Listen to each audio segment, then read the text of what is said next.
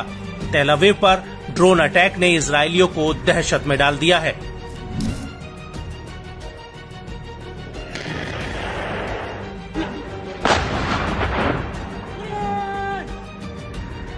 आपको बता दें कि अपने इसी बयान में अल हूती ने कहा कि इजराइल अपनी सुरक्षा खो चुका है और सभी लाल रेखाएं पार हो चुकी हैं। यहां तक कि इजरायली मीडिया ने इस बात को माना है कि तेल अवीव पर हमला ऑपरेशन में एक गंभीर कमी और पूरी तरह से अंधेपन को दर्शाता है। ये हमला ऐसे समय में हुआ जब इजराइल हर मोर्चे पर तैयार था।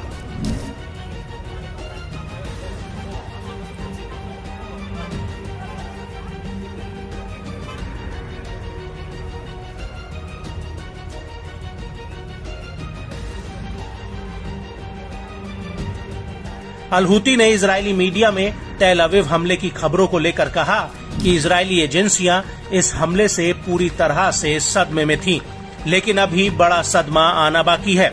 इजराइल ने माना कि यमन एडवांस हथियारों से हमला करने के लिए उनका उत्पादन करता है और इस बात से भी अवगत है कि इनका उसकी अर्थव्यवस्था पर क्या असर पड़ता है।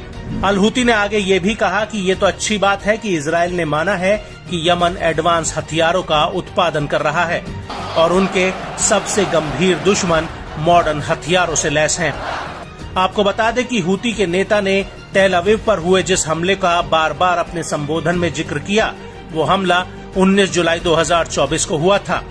इस दिन हूती का एक ड्रोन बेहद ही कम ऊंचाई पर उड़ता हुआ तेल अवीव के एयर डिफेंस सिस्टम को भेदते हुए उसके भीतर तक जा घुसा था, जहां पर ये ड्रोन एक बिल्डिंग से टकरा कर फट गया था और इसकी चपेट में आकर एक इजरायली की मौत हो गई थी, जबकि कई लोग घायल भी हुए थे।